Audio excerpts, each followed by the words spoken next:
Hello. So, guys, nung nakaraang linggo may nag-inuman dito. So, sobrang saya namin. Pero nung mga nagsipaglasingan na yung patapos na, may nagiiyakan na. So, natural lang yun, guys, na minsan talaga dinadapuan tayo ng mga ganong pakiramdam. Pero, ito, may onting tula ko para doon. So, nasa loob ka ng kotse, biglang lumakas ang ulan. Napansin mo malabo na ang windshield, halos hindi mo makita ang daan.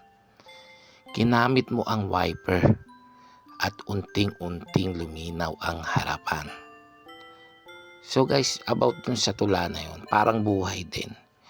Minsan dumadating ang panahon na napanghihinaan ka ng loob. Parang hindi mo na makita kung saan ka pupunta. Pero gaya ng wiper, may mga bagay na tumutulong para luminaw ulit ang direksyon.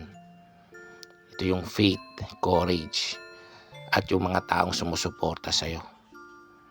Natural lang yun, guys, yung kahinaan ng loob ay normal. Hindi ibig sabihin na tapos na ang laban.